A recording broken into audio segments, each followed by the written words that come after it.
Meninos brincam nas ruas poeirentas do subúrbio de Casa Amarela, no Recife, dos anos 20. Violeiros ensaiam arpejos que ferem a tarde avermelhada.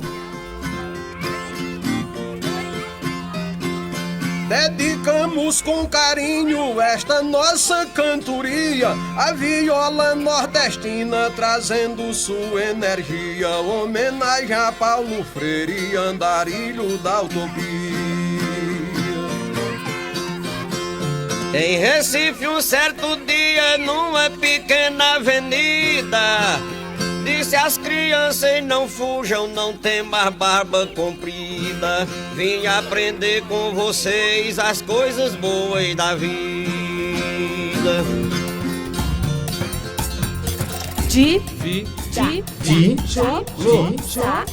A Rádio Nederland apresenta a série de programas radiofônicos Paulo Freire, o Andarilho da Utopia, parte 1. O que vocês vão acompanhar a partir de agora é o resultado de um trabalho que tem a intenção de tornar mais conhecido aquele que foi, sem dúvida, o mais importante pensador da educação nascido no Brasil, cuja obra e prática ultrapassaram as fronteiras de seu país, conquistando seguidores em todo o mundo. Paulo Freire. Sua vida, sua obra, sua atuação política e sua esperança, não só de um Brasil melhor, mas de um ser humano melhor, consciente da importância de sua existência, serão aqui narrados por pessoas que estiveram muito próximas dele, como seus filhos, sua esposa, especialistas em educação e estudiosos de sua obra, muito embora amigos diletos do professor Freire. Além, é claro, do testemunho de sua própria palavra. Este trabalho privilegiou a linguagem radiofônica por ser esta acessível a todos e, assim, ultrapassar as fronteiras da escola, indo até onde Paulo Freire sempre foi, até o povo. Paulo Régulos Neves Freire, ou somente Paulo Freire, nasceu em Recife, Pernambuco, no bairro de Casa Amarela, no dia 19 de setembro de 1921. É Anita, sua segunda esposa, quem nos fala sobre a infância do mestre. Paulo se alfabetizou muito cedo. Ele dizia que foi alfabetizado pelos pais em casa, aprendendo na sombra das mangueiras, com gravetos e escrevendo palavras de sua própria experiência, do cotidiano que ele vivia com os pais. Ele depois continuou uma escola primária, tendo como professor uma amiga vizinha, que era Eunice Vasconcelos. A dificuldade foi quando a família teria empobrecido.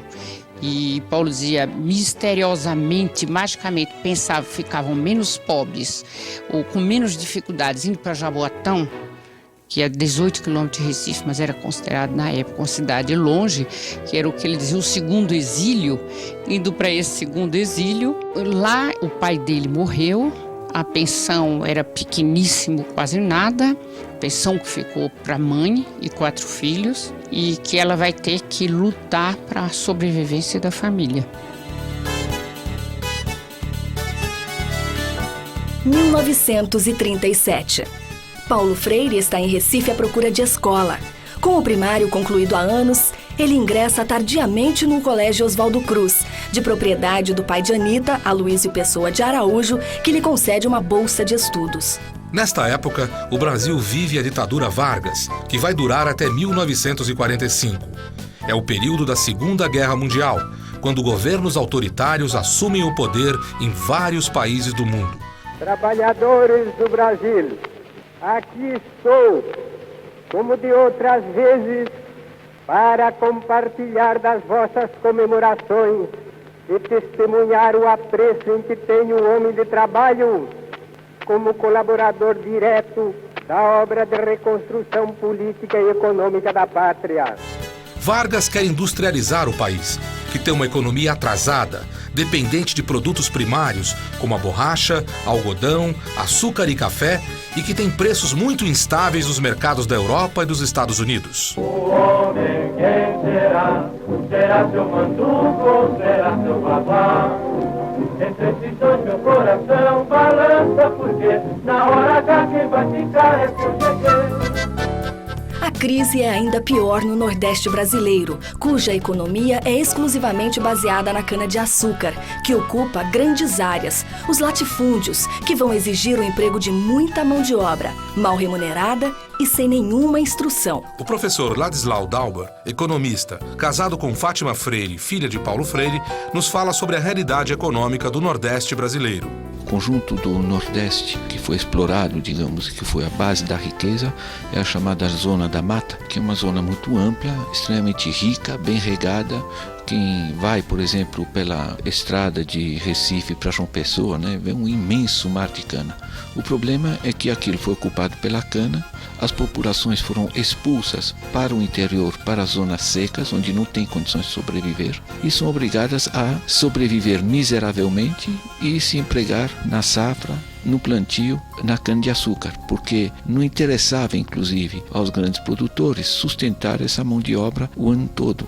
Gerou-se no Nordeste uma coisa que é rigorosamente simétrica, isso é pouco conhecido, com a África do Sul, onde as zonas ricas foram ocupadas pelos brancos e se expulsou a população africana para os chamados Bantustan, que eram as zonas de terras demasiado miseráveis para sustentar essa população, que se via, em consequência, obrigada a vir trabalhar nas minas, a vir trabalhar nas plantações dos brancos. O Nordeste não é pobre, o Nordeste não é seco, o Nordeste não é improdutivo. O que tem é que o Nordeste está monopolizado. Todo este cenário vai influenciar profundamente as ideias e a obra de Paulo Freire. É sua voz que recordamos agora. Eu sou um intelectual que não tem medo de ser amoroso. Eu amo as gentes e amo o mundo. E é porque amo as pessoas e amo o mundo que eu brigo para que a justiça social se implante antes da caridade. Muitas foram as influências recebidas por Paulo Freire para a construção de seu pensamento e de sua prática.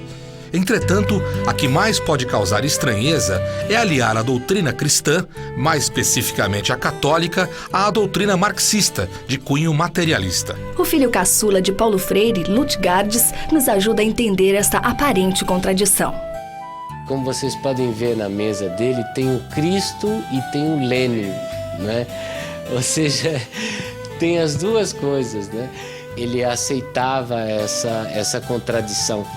E realmente não é uma contradição. Só é uma contradição, digo eu, para os ortodoxos, Ou seja, quem realmente se considera marxista ortodoxo, que considera Marx, o Capital como a Bíblia, é que vê essa contradição. Quem se considera religioso, ortodoxo, cristão, ferrenho e tal, é que vê essa contradição. Mas, na verdade, essa contradição ela não existe. Não é porque Marx disse que a Bíblia é o ópium do povo que ele condenava toda a religião. Não, ele dizia de que o uso que se faz da religião é que é o ópio do povo. Ou seja, demonstrando que existe também uma ideologia na religião. As ideias de Paulo Freire estavam sendo amoldadas, com muita observação e com o auxílio de sua grande comoção diante do sofrimento humano. Como, por exemplo, nesse depoimento em que Paulo Freire descreve o encontro com um homem nordestino, num diálogo sobre a violência familiar, especialmente com os filhos e suas consequências para o aprendizado. E ele dizia: eu agora, por exemplo, vou querer fazer umas comparações entre como o doutor vive e como nós vivemos, para explicar toda essa questão de bater em filho, de dialogar com o filho. Ele disse: muito bem, então o senhor tem, a sua casa deve ter um quarto muito bom para o senhor e sua mulher. Depois deve ter 2 quartos grandes, onde deve dormir as 3 meninas. Quer dizer, uma pode dormir, a mais velha, num quarto só, a outra dorme dos 2, e um terceiro quarto dorme os 2 meninos. Então o senhor deve ter um quarto para seus livros. O senhor é doutor, tem que ter livro. Tem os seus livros, agora tem uma boa cozinha, o senhor deve ter um chuveirinho elétrico, tem uma sala boa para comer. Os meninos têm comida, tem leite, tem roupa, tem médico. Agora, se o senhor não tiver diálogo com seus meninos, o senhor é que não merece respeito nenhum. Agora, como é que nós moramos? Numa casa que tem um quarto só que é tudo. É banheiro, é sala, é quarto de dormir, é tudo, com os cachorros misturados. Quando nós chegamos em casa às 10, 8 horas da noite, 7 horas da noite, os meninos estão endiabrados porque não comeram bem, estão sujos, não tem água para tomar banho, porque a gente não tem banho, não tem chuveiro elétrico, a gente não tem água assim solta em casa. Os meninos estão com fome, chateados, cansados, aborrecidos e impertinentes, e nós não podemos deixar de dormir, porque no dia seguinte, às 4 horas da manhã, a fábrica apita para acordar o bairro inteiro. E aí dizia ele: agora, como é que o senhor vai querer que com uma situação como essa a gente tenha o diálogo que o senhor quer? Quer dizer, o homem fez naquela noite uma análise de classe que eu não tinha sido capaz de fazer. O professor Moacir Gadotti, companheiro de Paulo Freire em tantas jornadas e atualmente diretor do Instituto Paulo Freire em São Paulo, fala sobre o amigo. Ele mesmo se autodefiniu como um menino conectivo. O que significa isso? Primeiro, que ele guardou essa forma de ser criança. Ele é uma pessoa alegre, uma pessoa feliz, contente, e se contentava com a vida, os atos mais simples da vida. Era uma pessoa simples, e ele dizia que educar no fundo era isso, era impregnar de sentido cada ato cotidiano, cada coisa que a gente fazia. E ele nos deixou isso muito depois aqui no Instituto Paulo Freire, né? Essa ideia de que a educação tem que partir para as coisas simples. A simplicidade é a sabedoria. Então ele se autodefinia como um menino conectivo. Conectivo aí é um adjetivo importante. Por quê?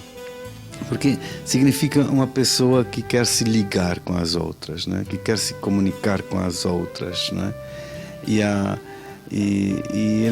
ele foi um articulador de pessoas. Ele conectava as pessoas, não a ele, mas entre elas também, né? Então eu poderia dizer que a própria pedagogia dele era uma extensão desse menino conectivo. O primeiro programa da série Paulo Freire, o Andarilho da Utopia, fica por aqui. No segundo programa, você vai acompanhar a explosão das ideias de Paulo Freire sobre a alfabetização de adultos através de um método revolucionário no cenário de esperança e de progresso dos anos 50. Até lá! A Rádio Nederland apresentou o primeiro programa da série Paulo Freire, o Andarilho da Utopia. Apresentação: Thelma Feyer e André Barbosa Filho. Pesquisa: José Carlos Maziero. Montagem e criação de trilhas: Homero Lotito. Coordenação: Carlos Lagoeiro, Rádio Nederland. Direção-geral: André Barbosa Filho.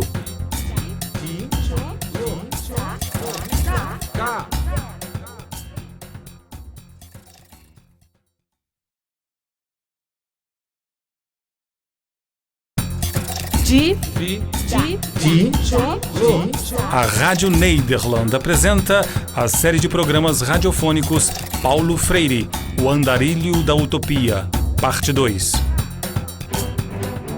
Tendo concluído os estudos secundários, Paulo Freire ingressa aos 22 anos de idade na Faculdade de Direito do Recife.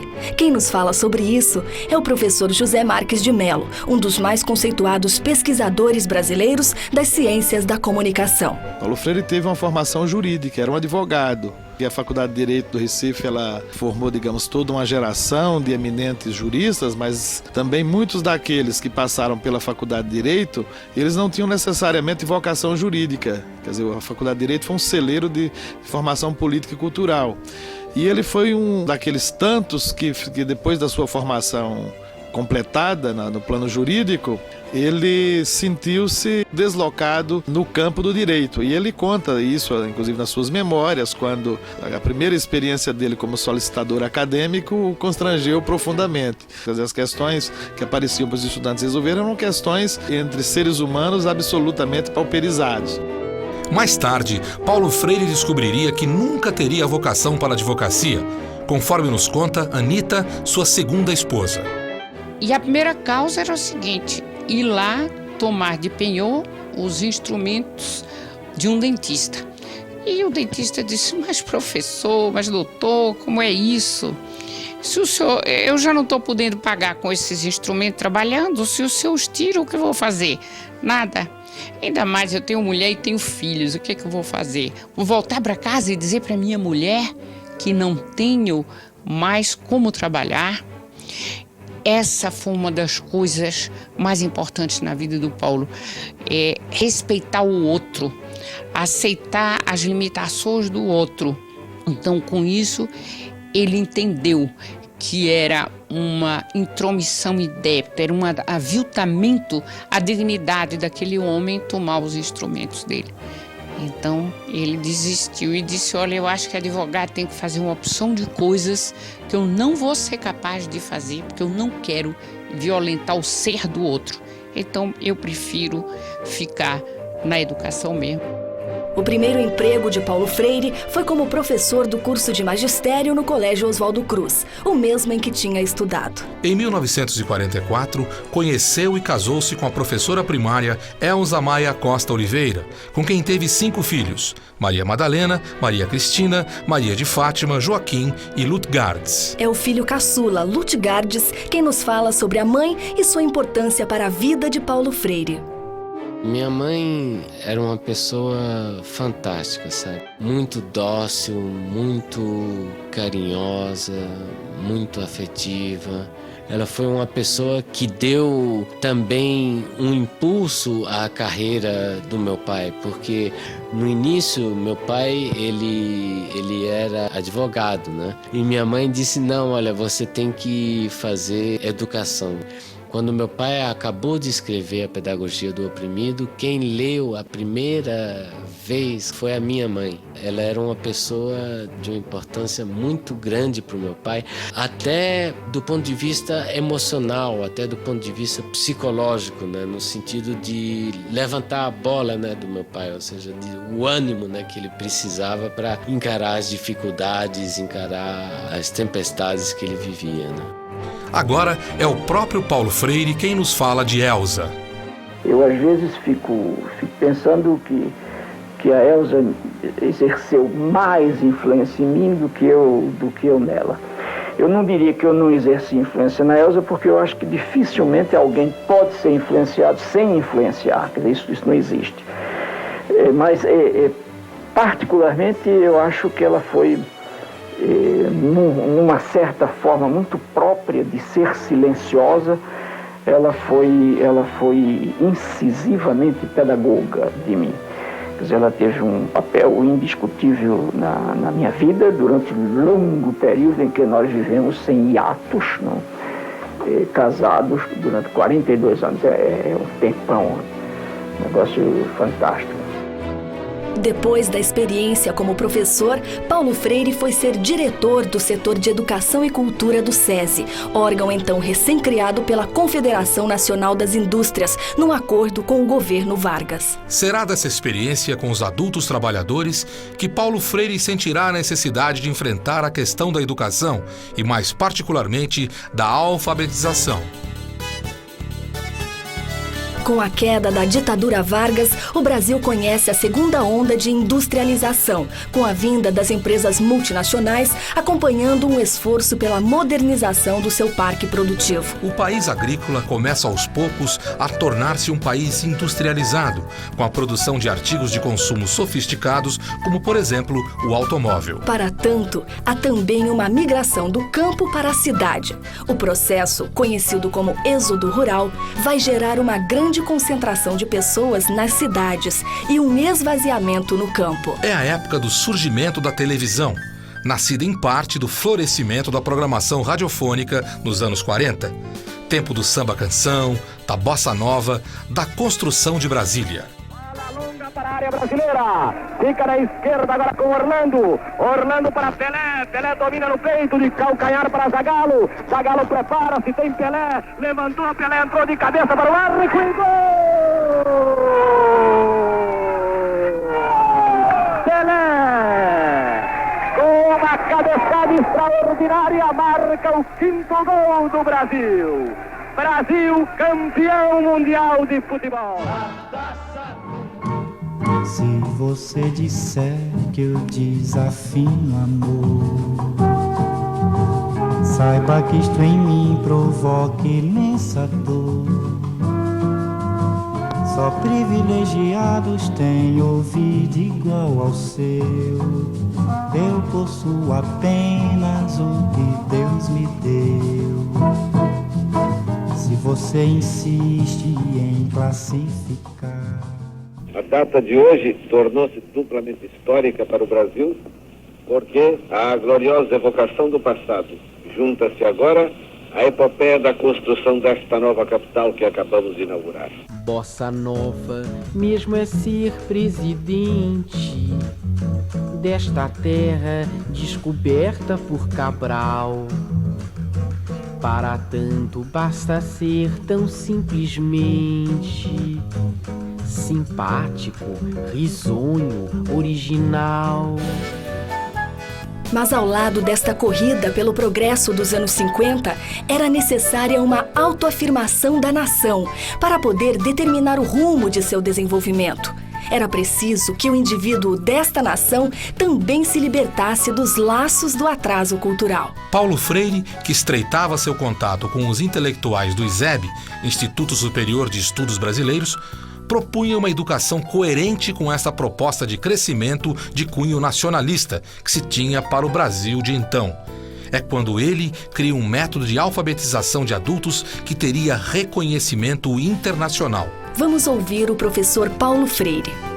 Durante muito tempo, muita gente pensou em mim ou falou em mim como se eu fosse um especialista em métodos e técnicas de alfabetização de adultos. Eu gostaria de dizer que, se fosse isso verdadeiro, eu não me sentiria mal. Quer dizer, então, quando eu tento explicar melhor, falar da verdade mesma de minha presença na história da educação brasileira, não é que eu ache que ser um especialista em alfabetização de adultos é uma coisa inferior. De jeito nenhum, eu acho uma coisa de uma importância enorme.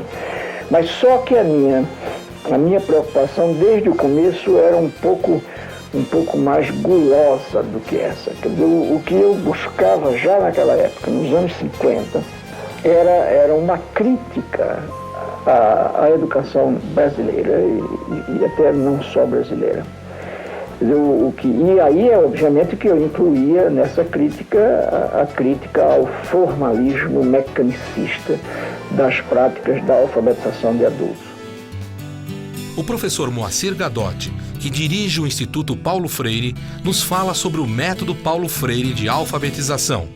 O método tem 3 momentos. O primeiro momento do método é a descoberta da realidade. É o período de investigar as palavras-chave, que ele chamou de palavras geradoras, que estão na boca das pessoas, de qualquer pessoa, porque por mais que a pessoa não tenha formação, instrução, letramento, como se diz hoje, a pessoa sabe falar. E na hora da fala, ela manifesta uma série de conhecimentos da realidade. Paulo insistia nisso. Ninguém sabe tudo, ninguém ignora tudo. Nós aprendemos uns com os outros, né? Então, o analfabeto, ele também conhece alguma coisa. Então, precisa saber o que ele conhece. E o que ele conhece se traduz por certas palavras. Então, ele pescava, investigava, pesquisava essas palavras como primeira fase do método. Saber o que o adulto, a criança, o jovem, o idoso pensa. E aí, então, ele passava para a segunda fase do método, que é a tematização. O que significa a palavra, por exemplo, tijolo, salário, dívida? São palavras que estão no vocabulário do analfabeto, sobretudo do oprimido, dívida, né? O que significa isso? Então, explicar, contextualizar, ver em que situações se deu, por que se deu. E essa seria uma segunda fase. A terceira fase do método é a fase da problematização, da conscientização, que é, então, o que fazer diante disso? Ele só sistematizou uma coisa que é um processo natural de aprender. E aprender não só para ficar contemplando a realidade, mas para transformá-la. Paulo Freire relatava que após a 21ª hora de alfabetização, um participante era capaz de ler artigos simples de jornais e de escrever frases curtas. Depois de 30 horas, 1 hora por dia, 5 vezes por semana, a experiência estava concluída. Uma brilhante estratégia que até hoje auxilia milhões de pessoas em todo o mundo a ler e a escrever. Paulo Freire, numa reunião de uns 15 políticos ou 16, disse ele: aprendi com as crianças, favelado, mendigo e camponês. Minha parte eu já fiz como podia, o restante agora é com vocês.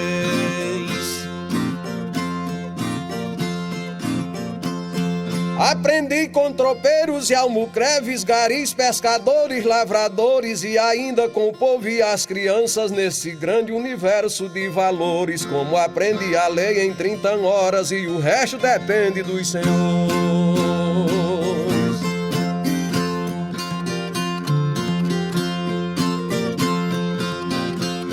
Fora ele um grande educador, o Brasil recorda com saudade.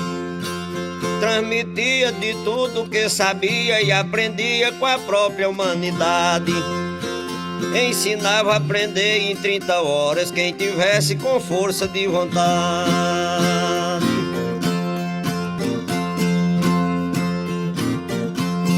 Paulo Freire falou com voz serena: minha gente, eu sonho em fazer uma fórmula onde todos tenham o direito de ler e escrever. Um método com a sabedoria daqueles que querem aprender. O segundo programa da série Paulo Freire, o Andarilho da Utopia, termina aqui. Acompanhe conosco o terceiro programa, que vai abordar a aplicação do método Paulo Freire durante o governo João Goulart, o movimento militar de 1964 e o exílio do mestre. Até lá! A Rádio Nederland apresentou o segundo programa da série Paulo Freire, o Andarilho da Utopia. Apresentação: Thelma Feyer e André Barbosa Filho. Pesquisa: José Carlos Mazeiro. Montagens e trilhas originais: Homero Lotito. Coordenação: Carlos Lagoeiro, Rádio Nederland. Direção-geral: André Barbosa Filho.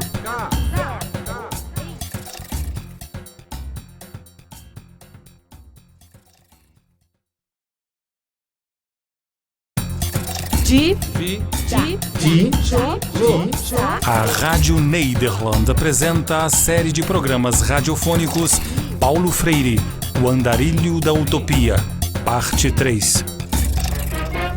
Varre, varre, varre, varre, varre, vassourinha. Varre, varre a bandalheira.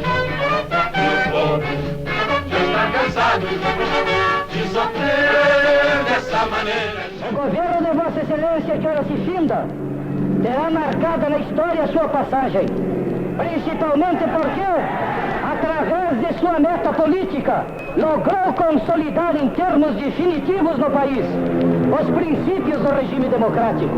Homem da oposição, sem os recursos do prestígio, da tradição e da fortuna, animado tão somente da vontade de servir a nação, eis-me hoje aqui, elevado ao posto mais alto da nossa hierarquia política.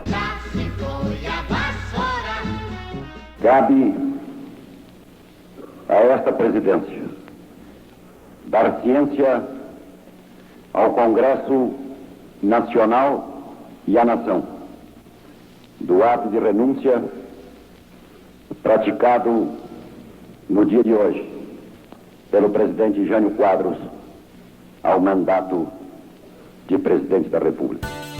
Em 7 de setembro de 1961, assume o governo federal o presidente João Goulart, o Jango, como ficou conhecido.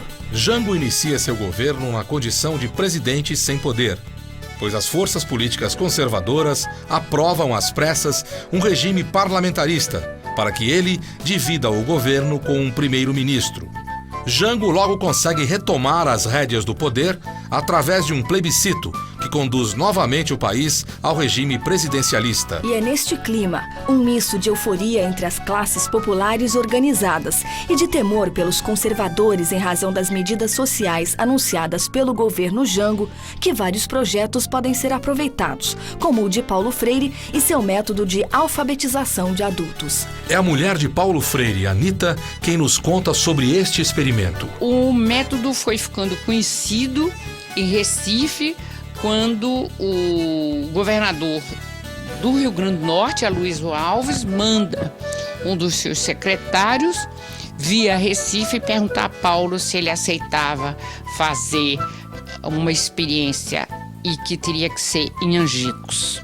Em Angicos porque era a cidade natal dele e ele tinha os interesses políticos, que a verba vinha da Aliança para o Progresso. Bem, o que Paulo disse? Olha, eu aceito até que a verba seja da Aliança para o Progresso e o município de escolha pode ser qualquer um. O que interessa é a gente verificar mesmo, e eu tenho certeza que sim, se alfabetiza os homens e as mulheres adultas. Agora, eu coloco como condições que todo o trabalho político-pedagógico não terá nenhuma interferência do governador, Aloysio Alves, nem da equipe, nem de secretaria. Eu vou convocar estudantes universitários, que era aquilo, a UNE tinha muita força, os líderes estudantis que quiserem se engajar. Aí teremos uma formação desses professores ou monitores, que chamavam animadores culturais, né? E aí nós faremos a proposta. Realizaremos essa experiência em Angicos. E isso foi em agosto de 63. E como era Paulo Freire em casa? É o filho caçula, Lutgardes, quem comenta. Uma vez, era de madrugada, estava todo mundo dormindo em casa e de repente a minha mãe escutou um barulho, né? Barulho no banheiro, né? Paulo, tem ladrão dentro de casa. E meu pai dizia que nada, mulher, vai dormir. Paulo, tem um homem dentro de casa e tal. Aí ele se levantou, né? Foi no banheiro e aí tava aquela sombra de trás da cortina, né? Aí meu pai disse, rapaz, sai daí. O ladrão disse, não, olha, por favor, doutor, não me mate, não me mate. Mas aí meu pai convidou ele para comer em casa, ele comeu e tal, e disse, não, olha, pode voltar quando você quiser, pode voltar aqui e tal, não tem problema, né? O método Paulo Freire era incrivelmente ajustado às necessidades brasileiras. Convidado pelo ministro da Educação do governo João Goulart, Paulo de Tarso Santos, Freire assume em 1963 a direção do Plano Nacional de Alfabetização, depois de ter alfabetizado, com seus 21 monitores, 300 trabalhadores em 45 dias. O professor Ladislau Dalbor, economista e genro de Paulo Freire, fala sobre este tempo tão rico. Eu convivi com ele em 1963 em Recife. Eu trabalhava na época no Jornal do Comércio, no Diário da Noite. E a gente, vivendo aquela época, tem que entender que no contexto político do Pernambuco e do Nordeste, a eleição de Miguel Arraes era uma coisa estrondosa. É uma era em que Ariano Suassuna produzia coisas de uma riqueza cultural fenomenal. É uma era em que as gravuras de Abelardo da Hora davam um impacto impressionante, pondo em gravuras a miséria, as dificuldades daquele povo. É uma era em que o Celso Furtado entrava de choque direto em termos de uso dos financiamentos da Sudene com os grandes proprietários ou com os políticos do governo, né? É a era da geopolítica da fome. Ou seja, há um contexto que dinamiza, digamos, e que muda e que torna extremamente poderoso o aporte de Paulo Freire, que não depende só de Paulo Freire. Então, é uma época de uma fermentação extremamente profunda, que eu acho que este ano de 63, favorecido por mudanças mais profundas, João Goulart na presidência, essa busca de novos rumos, né, se tornou um instrumento evidente. E no momento de profunda fermentação política em que o povo busca respostas, você tem um educador que traz essas respostas, né? A ideia era criar 20 mil círculos de cultura, capazes de alfabetizar 2 milhões de alunos em todo o Brasil. Alfabetizados, os alunos já teriam direito a voto nas eleições seguintes. Entre junho de 63 e março de 1964, este trabalho se intensificou, assustando seus adversários. Durante visita de João Goulart e sua equipe de governo a Angicos, Rio Grande do Norte, onde foram visitar o projeto de alfabetização de Paulo Freire, o mestre ouviu do então ministro da Guerra, General Castelo Branco, que ele era realmente um subversivo.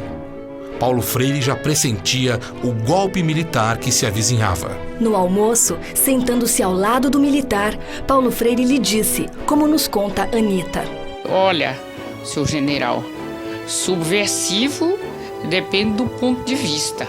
Eu estou subvertendo a ordem estabelecida, sim. Só que eu acho que essa ordem estabelecida é injusta. Então, eu quero que o povo do Brasil aprenda a ler e escrever. Isso é um direito. Agora, o senhor me acha subversivo sob outro ponto de vista. Eu estaria faltando um dever de consciência se não dissesse que esse esforço extraordinário que realizamos, ao lado do sofrimento também extraordinário que passa o povo brasileiro, jamais atingirá os seus grandes objetivos sem que se realize no Brasil as reformas de base reclamadas por toda a nação. 31 de março de 1964. João Goulart é deposto. Os militares assumem o poder. Atenção, Brasil! Atenção, Brasil! Atenção, Minas Gerais! As tropas do 2º Exército, sob o comando do general Cruel, já sitiaram o estado da Guanabara. E atenção, povo que se encontra no largo fronteiro à Prefeitura Municipal. Continuem na expectativa, pois dentro de poucos instantes, Leonel Brizola, João Goulart e Sereno Chese estarão dando ordens para o povo do Rio Grande do Sul. Comunico ao Congresso Nacional que o senhor João Goulart deixou, por força dos notórios acontecimentos, de que a nação é conhecedora, o governo da República. 14 dias após o golpe, o projeto de alfabetização de adultos é extinto. Paulo Freire é preso por 2 vezes em Recife para prestar depoimentos. Chega a ficar 75 dias detido. É obrigado a ir ao Rio de Janeiro para o interrogatório. É Paulo Freire quem nos conta. Eu me lembro, por exemplo, quando eu fui preso pela primeira vez e que tive que atravessar uma rua. Eu estava parado em frente ao quartel onde eu tinha que ser metido e estava vendo tráfego para cá e para lá. Então eu fiquei parado com o sargento, havia um sargento e um soldado, cada um com a metralhadora em cima de mim. Inclusive eu ficava espantadíssimo, eu dizia, esse pessoal deve saber coisas de mim que eu não sei. Quer dizer, esse pessoal deve ter informações de que eu vivo, eu sou um líder extraordinário, que eu devia ter feito a revolução anteontem nesse país. Então são loucos varridos. Então como é que um cara como eu, um professor humilde, simples, precisava de um aparato daquele em cima de mim? Era fuzil muito para um cara só. Então eu me lembro que parado assim, cercado de bala por todos os lados, eu era a ilha das balas. Você já imaginou? Que coisa ridícula, profundamente ridícula. Depois lá dentro, na cadeia, eu refletia, não?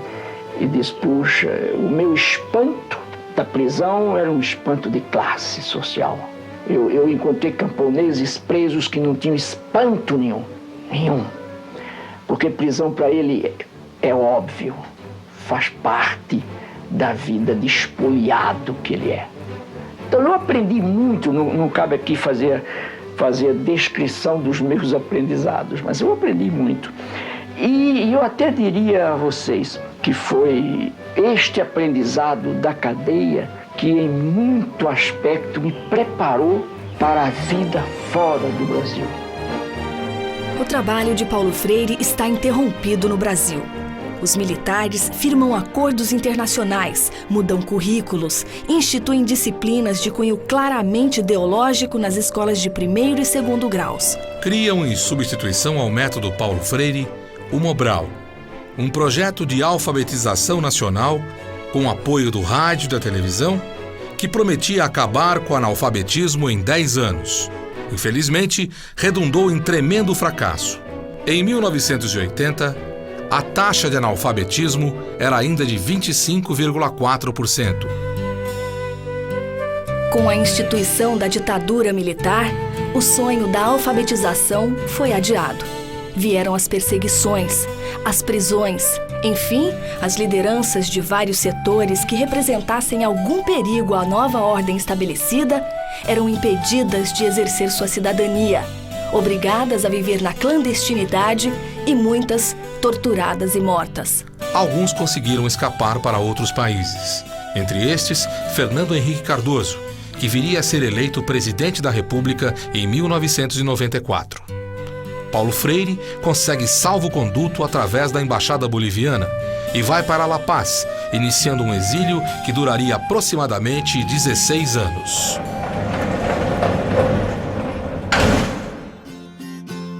Abril de 64, que triste recordação, onde viu-se quem lutou pela grande evolução.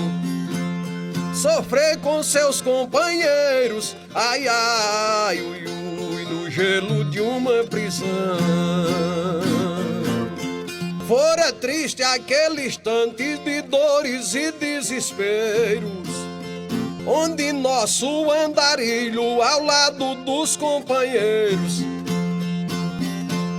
sofria ali na prisão, ai, ai, ui, ui, defendendo os brasileiros. Junto dos prisioneiros e no meio da enxovia, o qual a cada momento que passava e que sofria na vida de cada um, ai, ai, ui, ui, mais coisas ele aprendia. Andarilho da Utopia. O terceiro programa da série Paulo Freire, o Andarilho da Utopia, fica por aqui. A quarta parte vai focalizar o exílio do mestre e suas andanças pelo mundo e o desenvolvimento de suas ideias, aplicadas em vários países. Até lá! Na prisão pagava caro, ai, ai, ui, ui, nosso imortal professor. A Rádio Nederland apresentou o terceiro programa da série Paulo Freire, o Andarilho da Utopia. Apresentação: Thelma Feyer e André Barbosa Filho. Pesquisa: José Carlos Maziero. Montagens e trilha sonora original: Homero Lotito. Coordenação: Carlos Lagoeiro, Rádio Nederland. Direção-geral: André Barbosa Filho.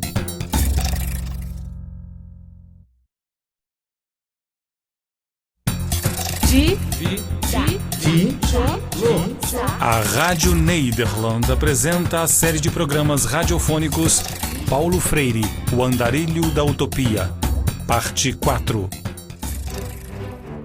Setembro de 1964. Preso no Recife, onde fica detido por 75 dias, Paulo Freire vai ao Rio de Janeiro para responder a inquérito policial militar. Auxiliado por simpatizantes, consegue chegar até a Embaixada da Bolívia, onde pede asilo e parte, sem a família, para o exílio. É Paulo Freire quem nos recorda o episódio. Eu fui para a Bolívia, houve um golpe de Estado, lá fui para o Chile e fui sem Elza, fui sem os meninos. Uma vez eu levei 2 meses sem correspondência da Elza. Ela mandava, punha carta no correio, a carta não chegava, as minhas não chegavam. Uma malvadez desnecessária. Porque eu acho que às vezes o sujeito tem uma malvadezinha necessária para fazer, mas há umas desnecessárias, não? E aí eu começo a aprender no exílio, em primeiro lugar, a como viver longe do país. Eu sempre pensei que, diante de um certo problema, em uma certa situação, o que você tem que fazer é aprender com as positividades e as negatividades da situação. Eu sempre recusei churumingar, eu sempre recusei lamentar-me, eu sempre recusei ter pena de mim. Não vergonha da minha dor, mas ter pena da minha dor, ter pena de mim porque me dói.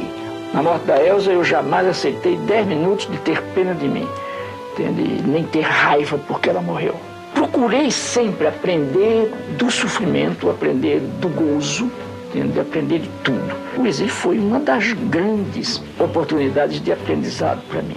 As diferenças culturais, por exemplo, a forma de andar, a forma de dizer bom dia, o gosto da comida, como tudo isso é cultura. E você tem de um lado que cultivar isso, mas do outro você tem que superar certas exigências maiores da sua cultura. Depois da Bolívia, onde ficou apenas 20 dias por causa de um golpe militar, Paulo Freire vai para o Chile, onde viveu de 64 a 69. Lá pôde participar de importantes reformas, conduzidas pelo democrata cristão Eduardo Frei. No Chile, Paulo Freire encontra espaço político, social e educativo muito dinâmico, rico e desafiante, o que lhe permite aprimorar seu pensamento político-pedagógico e experimentar seu método em outro contexto, outra língua, outra cultura. Paulo Freire recorda este tempo. No Chile, eu recém-chegado, um dia saio com um companheiro chileno e põe a mão no ombro dele bem a meu jeito. E ele se sente mal e faz assim, dá um trejeito no corpo e olha para mim e me diz: Paulo, no Chile um homem não põe a mão no ombro do outro homem. E anos depois eu vou à África pela primeira vez e vou dar um curso na Universidade de Dar es Salaam, na Tanzânia. E no intervalo da primeira aula, eu saio passeando no campus com um professor tanzaniano que estava no curso. E, de repente, ele agarra minha mão e fica balançando assim no jardim. E eu, feito doido, entende, com aquilo de, meu Deus do céu, se um recifense passa por aqui agora, que vai dizer que Paulo se degenerou completamente.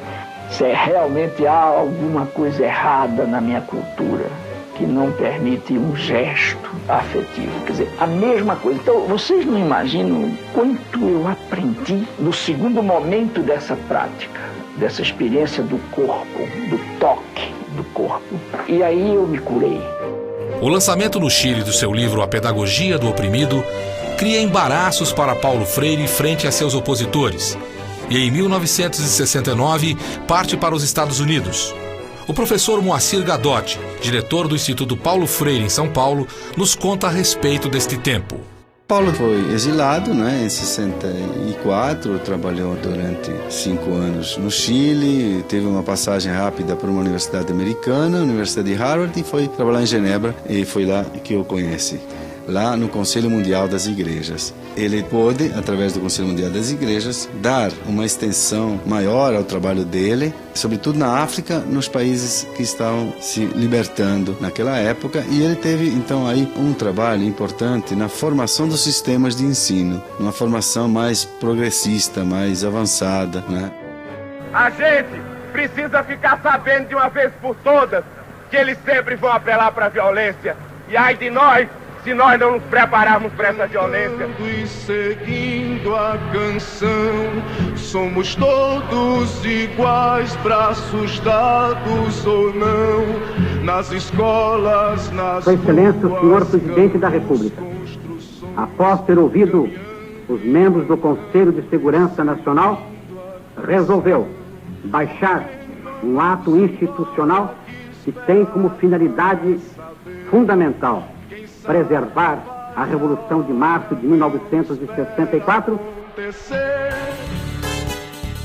No Brasil, a década de 70 ficaria na história como fase da repressão, marcada pela brutalidade das perseguições e torturas aos adversários do regime militar, ao lado do nacionalismo exacerbado causado pela política do milagre econômico. Milagre que resultou em investimentos do Estado em obras faraônicas, como a Transamazônica, a usina atômica de Angra dos Reis, entre tantas que fizeram crescer assustadoramente a dívida externa brasileira, não restando apoio para projetos na área social.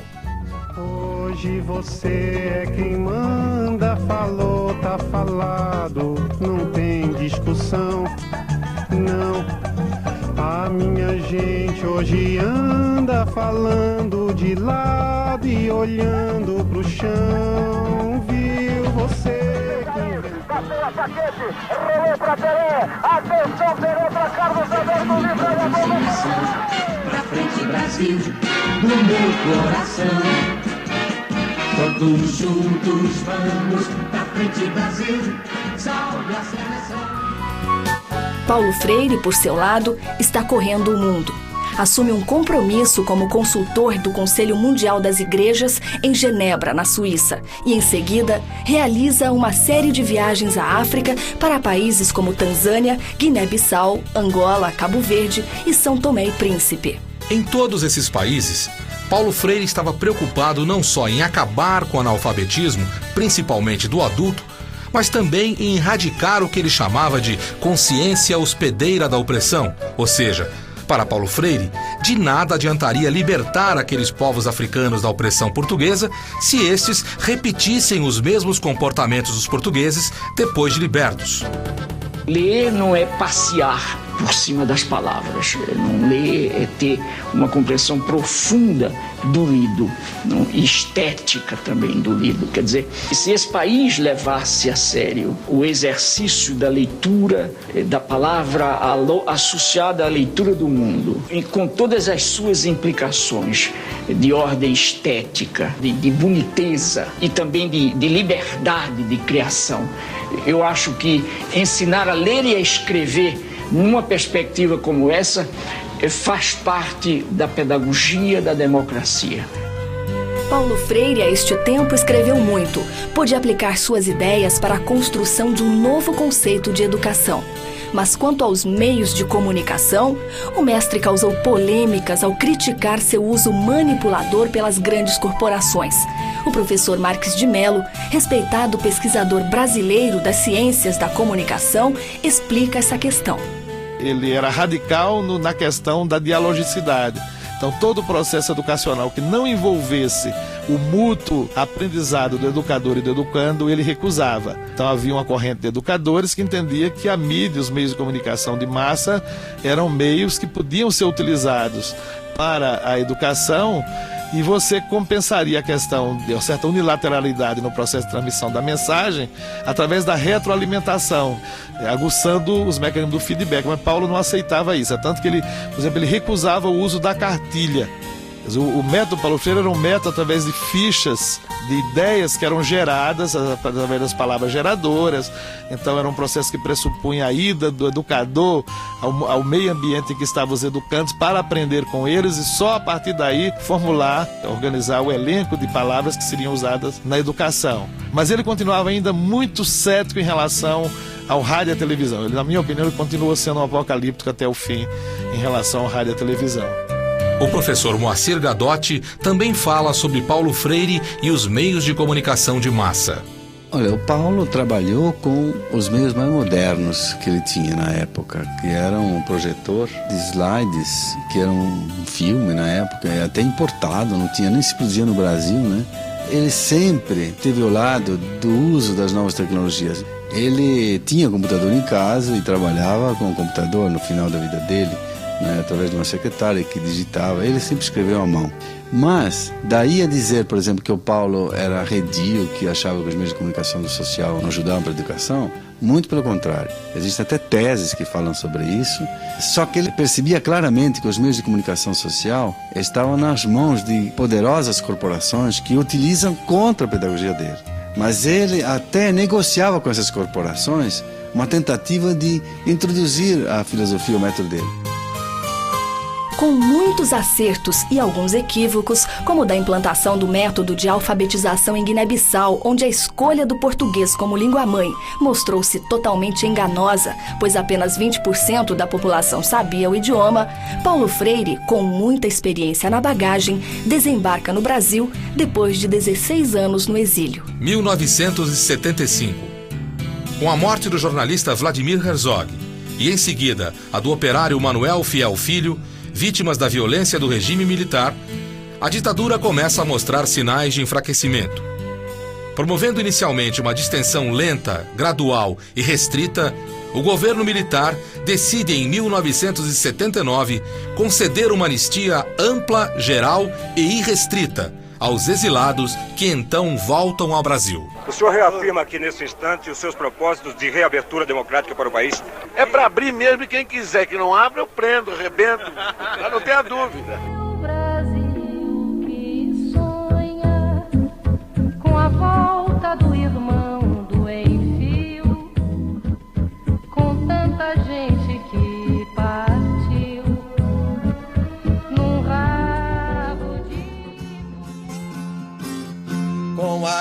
época daquela anistia. Nosso Paulo que garantia os planos, na ausência dos seus 16 anos, distante da terra ele vivia. O nosso andarilho da utopia voltavam ao chão pernambucano, velho chão de Olegário, Mariano de Nabuco e Manuel Bandeira.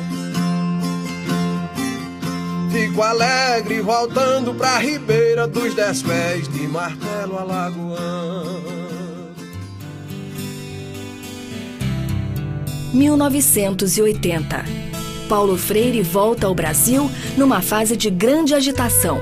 Encontra os movimentos grevistas do ABC, a criação do PT de Lula e uma forte esperança do povo e dos partidos de oposição lutando pela volta do Estado de Direito e eleições diretas para presidente. Este era o cenário propício para que Paulo Freire pudesse aprimorar ainda mais suas novas teorias educacionais. Vamos ouvi-lo. Tudo que a gente puder fazer, no sentido de abrir mais a escola, no sentido de provocar, pedir, convocar os que vivem em torno da escola e dentro da escola, no sentido de participarem, de tomarem um pouco o destino da escola na mão também. Tudo que a gente puder fazer nesse sentido é pouco ainda, considerando o trabalho imenso que se põe diante de nós, que é o de assumir esse país democraticamente. O quarto programa da série Paulo Freire, o Andarilho da Utopia, fica por aqui. No próximo e último episódio desta série, estaremos enfocando o reconhecimento da obra de Paulo Freire pelo mundo, sua experiência de volta à universidade e sua passagem como secretário da Educação na Prefeitura de São Paulo. E também seu encontro com a eternidade. Até lá! A Rádio Nederland apresentou o quarto programa da série Paulo Freire, o Andarilho da Utopia. Apresentação: Thelma Feyer e André Barbosa Filho. Pesquisa: José Carlos Mazieiro. Montagens e trilhas sonoras originais: Homero Lotito. Coordenação: Carlos Lagoeiro, Rádio Nederland. Direção-geral: André Barbosa Filho.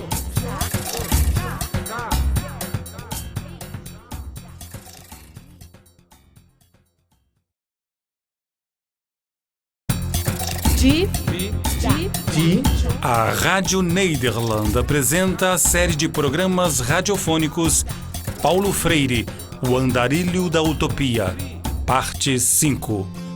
Cantou-se em verso que Paulo Freire deixou, o método que ele criou continua até agora, trazendo um mundo de amor e alegria. Coqueiro da Bahia, quero ver meu bem agora. Quer ir mais eu, vamos, quer ir mais eu, vambora. Quer ir mais eu, vamos, quer ir mais eu, vambora. Março de 1980. De volta ao Brasil, Paulo Freire tem que recomeçar. A lei da anistia exigia que, se quisesse ser reintegrado às funções que exercia quando fora sumariamente demitido em 64, teria de requerer do governo militar um estudo do seu caso. Paulo Freire recusou-se a fazer tal pedido por considerá-lo uma ofensa a si mesmo. Recebe então propostas de universidades paulistas para trabalhar. Leciona na PUC de São Paulo, Unicamp de Campinas e realiza cursos e seminários na USP. Em 1986, Paulo Freire sofre um grande abalo. Perde seu grande amor, a mulher Elza. Vamos ouvi-lo em suas recordações. 42 anos a gente viveu fundando uma vida de amor. Porque, afinal de contas, vivemos bravamente os dois, criando um mundo de alegria junto com os filhos que nós trouxemos para o mundo. Além das atividades acadêmicas, Paulo Freire sempre se interessou pela política. E, em 1989, assume o cargo de secretário da Educação da Prefeitura de São Paulo, a convite da prefeita Luísa Erundina. O professor Ladislau Dauber, economista, casado com Fátima Freire, filha de Paulo Freire, nos fala sobre esta fase. A mensagem central do processo é o seguinte: a educação pertence à própria população. A educação não é algo que um governante bondoso e esclarecido doa aos seus súditos, né? Quer dizer, ele, 30 anos depois das suas primeiras experiências do Recife, ele volta ativo num processo que uma grande capital como São Paulo, ele resgata de novo a educação, essencialmente como um instrumento político de resgate de cidadania. Os professores seguem esses movimentos, garantindo os pensamentos que ele aplicou outrora. Novo cenário hoje pra pedagogia, coqueiro da Bahia, quero ver meu bem agora.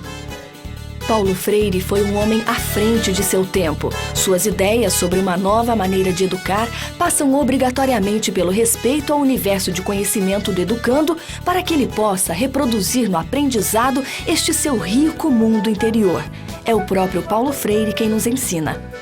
Estimular o educando a que ele vá fixando no papel a sua leitura do mundo, quer dizer, que a leitura do mundo vire a escrita sobre o mundo e que passe a ser exercício de escrita para os que estão iniciando depois ler o que foi lido pelo outro e escrito pelo outro. Agora, isso para mim que tem um indiscutível valor, porque é o próprio alfabetizando que ora lê o que ele escreveu, ora lê o que o companheiro anterior escreveu. Então isso estimula a criatividade, isso ajuda o alfabetizando a vencer o medo, a dominar o medo, a arriscar-se e depois a ter o deleite de escrever, porque escrever é uma coisa que tanto é difícil quanto é gostosa. No governo de Luiz Erundina, Paulo Freire pôde instituir um projeto de alfabetização que passou a fazer parte dos programas de governo de várias prefeituras do interior de São Paulo. O MOVA. O MOVA São Paulo, Movimento de Alfabetização de Adultos da cidade de São Paulo, é um exemplo de parceria entre a sociedade civil e o Estado. O professor Gadotti, presidente do Instituto Paulo Freire, nos fala sobre esse projeto. Uma coisa que ele deu muita importância foi a educação de jovens e adultos. E aí ele criou um movimento chamado Mova São Paulo, movimento de alfabetização, pioneiríssimo no Brasil, porque, em geral, ou se delega a função de educar, da educação de adultos para as instituições, para as empresas, organizações não governamentais, as igrejas, ou o Estado que faz sozinho. E o Paulo disse, não, temos que fazer as duas coisas juntas. Vamos juntar, através de convênios, as organizações não governamentais, as igrejas, associações de bairro. Quem quiser trabalhar em educação esteja institucionalizado com o Estado, e fizeram convênios. A mudança da relação da sociedade com a escola, com participação mais efetiva de funcionários, professores, alunos e pais de alunos, caracterizou a administração colegiada democrática de Paulo Freire. Seu objetivo era tornar a escola pública popular, ou seja, uma escola financiada pelo Estado, porém administrada em conjunto com a comunidade. Aliás, esta é a proposta da Escola Cidadã que Paulo Freire nos explica. A escola cidadã é aquela que se assume como um centro de direitos e um centro de deveres. A formação que se dá dentro do espaço e do tempo que caracterizam a escola cidadã é uma formação para a cidadania. Nenhum outro brasileiro foi tão reconhecido academicamente no exterior quanto Paulo Freire. Sua obra é composta por 24 livros, 14 exclusivamente seus e 10 em parceria com outros educadores, além de inúmeros ensaios, artigos em revistas especializadas, entrevistas em rádios, TVs, jornais, conferências, orientações de teses, seminários, debates e prefácios de outras obras. Seu livro mais importante é, sem dúvida, A Pedagogia do Oprimido, traduzido e publicado em mais de 20 idiomas. Seu primeiro livro foi Educação como Prática de Liberdade e seu último livro, À Sombra desta Mangueira, de 1995. Sua obra abrange as mais diversas áreas do saber. As citações em obras são incontáveis, bem como instituições que adotaram seu nome em todo o mundo. Em 1994, Paulo Freire recebe em Washington, capital dos Estados Unidos, o prêmio que leva o seu nome e que a cada ano homenageia um renomado educador pelas contribuições teóricas e práticas do ato de ensinar e aprender. o educador holandês Jan Rutgers, que aplicou o método Paulo Freire entre a população na Holanda, esteve com um mestre na Europa e fala da repercussão de sua obra no velho continente. O mais importante da influência de Paulo Freire aqui na Holanda era na educação popular. Não tanto no sistema escolar em si, porque era muito institucionalizado. Lá não tinha mais espaço para mudanças. Mas na educação popular era muito importante, porque na educação popular tinha também uma grande contingência do povo que não sabia ler nem escrever. O povo analfabeta na Holanda, imagina, eu nunca podia pensar nisso. Aqui na Holanda tinha, naquela época e agora é a mesma coisa, 800 mil analfabetas. Paulo Freire tinha uma resposta muito boa para este problema aqui. Respeitado pesquisador brasileiro das ciências da comunicação, o professor Marques de Mello fala sobre Freire. Ele foi, na verdade, o apóstolo da educação nesse século. Defensor da socialização das oportunidades educacionais para toda a população, coisa que nós não conseguimos ainda. Uma grande quantidade de pessoas excluídas do processo educativo, que entram na escola e não conseguem avançar, ou que não chegam às portas da universidade. Quer dizer, eu acho que a utopia de Paulo Freire precisa ainda ser realizada. Eu acho que é a grande meta deste país no próximo século. 1989. É tempo de redemocratização no Brasil. Porém, as instituições, paralisadas politicamente há mais de 20 anos, repetem comportamentos viciados quanto à escolha de seus governantes. 1990. Fernando Collor de Mello é o primeiro presidente da República eleito pelo voto direto depois de 30 anos. 3 anos mais tarde, é acusado de corrupção. O Legislativo lhe impõe o impeachment, depois de ouvir o clamor da sociedade. Collor renuncia e fica sem seus direitos políticos por 8 anos. 1994. Fernando Henrique Cardoso é eleito presidente. O mundo vive a era da globalização, da política neoliberal, quando o papel do Estado é o de coadjuvante do mercado. Paulo Freire se coloca frontalmente contra esta política. Em seu livro À Sombra desta Mangueira, Paulo Freire ataca não só aos que promovem esta política, mas também aqueles intelectuais antes de esquerda e que agora veem o fim das ideologias, o fim das classes sociais, o fim da história. Paulo Freire se casaria mais tarde, novamente, desta vez com Ana Maria de Araújo Freire, a Anita, de quem ele fala. E aí eu descubro Anita, de quem eu era o orientador de tese. Ela fazia uma tese linda comigo, ela escrevendo, não eu, claro. E um dia eu descobri que a Anita era mais, ou podia ser mais do que vinha sendo uma grande amiga nossa, uma grande amiga da Elza, uma ex-aluna minha quando era menina, que tinha 14 anos. E aí me enamoro da Anita, e ao me enamorar da Anita, eu me reenamoro do mundo. Quer dizer, a Anita me traz o mundo de novo. Então, no momento eu diria a vocês, por exemplo, a minha vida deve enormemente a Elza, e no momento do silêncio de Elza, a minha vida começou a dever enormemente a palavra de Anita. E foi com Anita seus últimos momentos. É ela quem nos conta.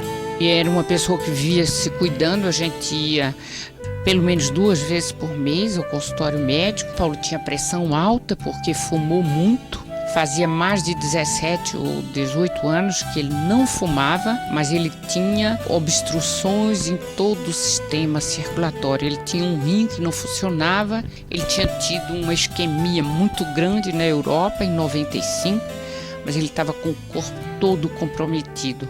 E ele, numa sexta-feira, teve angina, vai para o hospital, volta, e na quarta-feira ele tem anginas outra vez. E na quinta-feira ele faz cateterismo, e quando se diz que está tudo passado, de repente ele tem infarto agudo e não foi possível se fazer nada. A 3 de maio de 97 o ano, perdemos um pernambucano que o Brasil inteiro adora. Deus te ajude, andarilho da utopia, coqueiro da Bahia, quero ver meu bem. Assim morreu o maior pensador brasileiro da educação. Vamos ouvir o que sobre ele falaram seus amigos e admiradores, presentes ao longo desta série. Ele morreu, mas foi criatura mansa, de força e de esperança, sabemos que foi embora. Ele se definiu como o menino conectivo. Nós o definimos como o andarilho da utopia. Paulo contava muita história. Ele fascinava pelas histórias que contava, que ele queria esclarecer. O meu pai, para mim, é um grande amigo. Realmente é uma pessoa de quem eu tenho e sinto falta ainda até hoje. Uma pessoa bondosa, uma pessoa carinhosa, afetuosa, séria e comprometida com a vida. Eu me lembro que uma das últimas palavras do meu pai... Paulo foi uma pessoa que nunca teve vergonha de dizer que escreve e que escrevia o que estava sentindo, não só o que ele pensava, que ele era norteado pelo que ele sentia, pela intuição. Paulo dizia: Anitta, eu nunca erro quando vou pela minha intuição. Eu começo pela minha intuição, eu sinto na minha pele e aí eu penso. Então, eu faço. Continua noite e dia, coqueiro da Bahia, quero ver meu bem agora. Quer ir mais eu, vamos, quer ir mais eu, vambora. Quer ir mais eu. Paulo Freire legou ao mundo muito mais que um método de educação. Legou-nos a esperança como ferramenta de vida. Na luta pela construção de uma sociedade justa, cultivou a solidariedade humana, baseada no diálogo. O ser humano é algo inacabado, por isso há sempre uma utopia a perseguir. E Paulo Freire, andando pelo mundo inteiro, tornou-se um andarilho da utopia. A Rádio Nederland apresentou o 5º programa da série Paulo Freire, o Andarilho da Utopia. Apresentação: Thelma Feyer e André Barbosa Filho. Pesquisa: José Carlos Mazieiro. Montagens e trilhas sonoras originais: Homero Lotito. Coordenação: Carlos Lagoeiro, Rádio Nederland. Direção-geral: André Barbosa Filho. O Paulo Freire está com o onipotente, mas continua com a gente seu trabalho de outrora. Quem sabe um dia vai haver o que ele queria. Coqueiro da Bahia, quero ver meu bem agora. Quer ir mais eu, vamos, quer ir mais eu, vambora. Quer ir mais eu, vamos, quer ir mais eu, vambora.